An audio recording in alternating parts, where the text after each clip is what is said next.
सर्वांना नमस्कार। आपण आता आहोत चंदगड तालुक्यातील इब्राहिमपूर जवळ असणारे हे शिव मंदिर पाहण्यासाठी। हे अतिशय निसर्गसंपन्न असं हे ठिकाण आपण पाहू शकतो की इथं पक्ष्यांचा किलबिलाट आणि त्याचबरोबर फार मोठ्या प्रमाणात इथं अशी ही हिरवीगार आणि मोठमोठी झाडं, अगदी निसर्गसंपन्न आणि वनराईनं नटलेलं असं हे ठिकाण। आणि याच ठिकाणी असणारं चंदगड तालुक्यातील प्राचीन हे महादेव मंदिर। चंदगडपासून अगदी जवळच हे इब्राहिमपूर गाव आहे आणि या गावाजवळ असणारं हे पुरातन पांडवकालीन हे महादेव मंदिर खूप सुंदररीत्या असं बांधलेलं, म्हणजे स्थापत्यशैलीचा उत्तम नमुना म्हणून आपण या मंदिराकडे पाहू शकतोय। मंदिर परिसरात फार मोठ्या प्रमाणात विरगळीसुद्धा आपल्याला पाहायला मिळतात।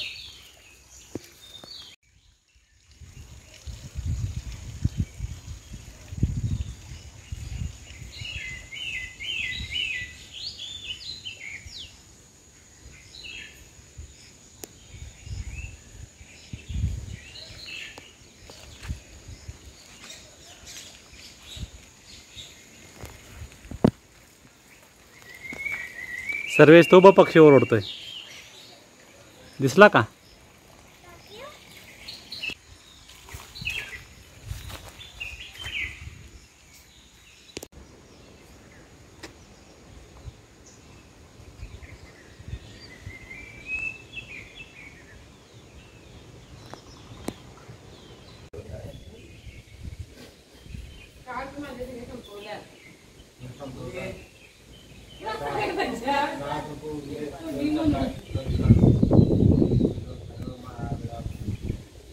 महादेव मंदिर परिसरात मोठ्या प्रमाणात विरगळी आहेत। या विरगळींचा एक फार मोठा इतिहास आहे।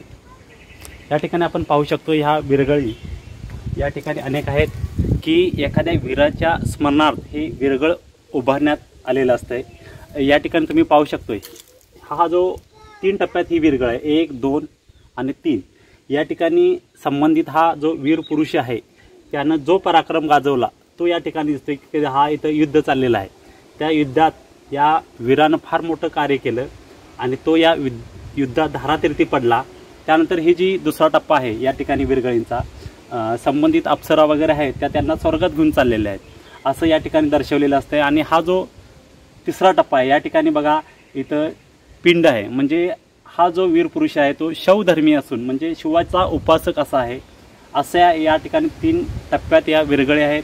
पुढे काही मंदिरसारखी रचना केलेली आहेत। आता या विरगळीत पाहू शकतो की आपण या ठिकाणी चंद्र आणि सूर्य आहेत, म्हणजे जोपर्यंत चंद्र सूर्य आहेत तोपर्यंत या वीराची ख्याती अजरामर अशी असते।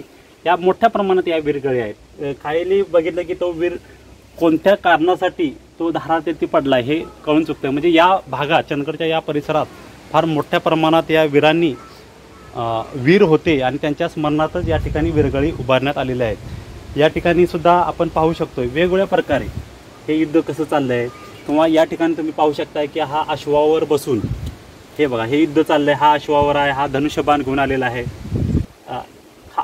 फार कल्पकतेने त्या काळी या विरगळी तयार करण्यात आलेल्या आहेत।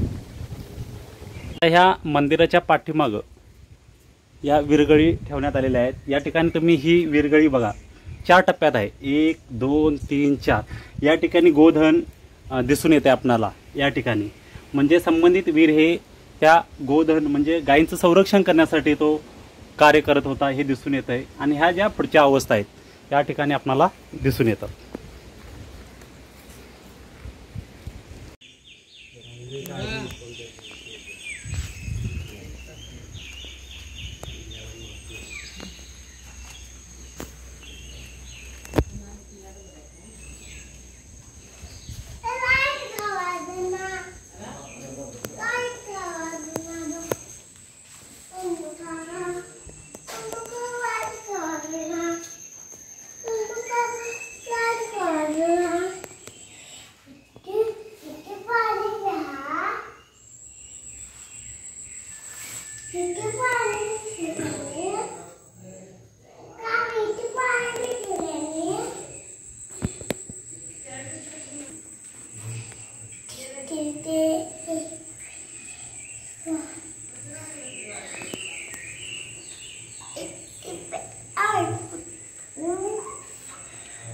अतिशय सुंदर असं हे महादेव मंदिर आपण पाहू शकतो की या ठिकाणी हे जे खांब आहेत, नक्षीदार असे हे खांब आहेत. या ठिकाणी हे सभामंडप आहे आणि आपण पुढे गेलो तर या ठिकाणी हे गर्भगृह आणि या ठिकाणी पिंड आहे. खूप सुंदररित्या हे मंदिर आपण या ठिकाणी पाहू शकतोय की हे जे दगड आहेत ते खूप आकारानं मोठे आहेत आणि असे विशिष्ट रीतीने हे खोबणी ठेवत गेलेले आहेत.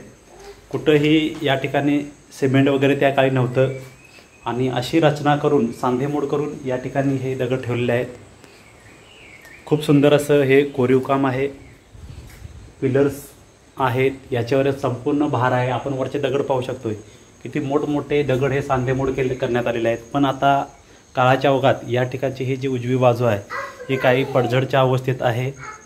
कृत्रिम पाण्याचं उगमस्थान झरा या ठिकाणी अगदी निर्जर वाहणारा झरासुद्धा आहे आणि या ठिकाणीच असणारे हे पाणी पुढं पिण्यासाठी सुद्धा वापरलं जातं.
मंदिराच्या डाव्या बाजूला आपण पाहू शकतो की ही जी बांधकाम शैली ती कशी आहे. प्रथम आपण पाहू शकतो की प्रत्येक मंदिर हे उंचावर आहे.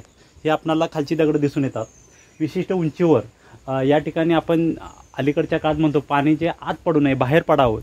आपण अलीकडे जी सज्जा वगैरे सिस्टीम म्हणतो त्याप्रमाणे हे पाणी वरून आलेलं पाणी बाहेर पडण्यासाठी जी बांधकामाची विशिष्ट अशी रचना करण्यात आलेली आहे. त्याचबरोबर वरती आपण हे शिखर बघतो, शिखराला कसे त्यांनी आकार दिलेला आहे. त्याचबरोबर या ठिकाणी एक समोर छोटीशी खोली असते, तिथे सुद्धा मूर्ती आहे.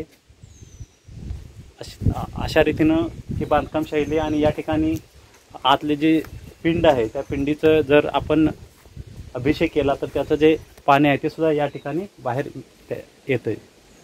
काळ्या दगडात पाषाणामध्ये बांधलेलं हे सुंदररित्या मंदिर आपण पाहू शकतो. तुम्हाला जर हे महादेव मंदिर पाहायला यायचं असेल तर तालुक्याचं ठिकाण चंदगड शहर यापासून साधारणतः 9 किलोमीटर अंतरावर हे शिवमंदिर आहे. इथं इब्राहिमपूर गाव आहे, आपण पाहू शकतो या ठिकाणी.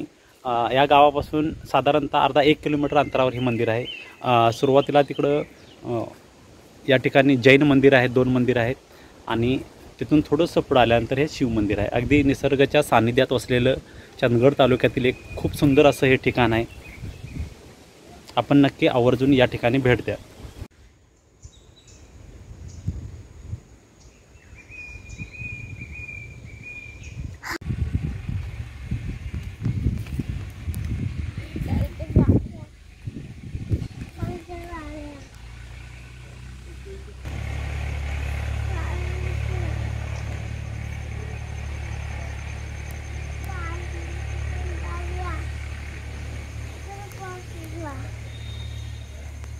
Bye.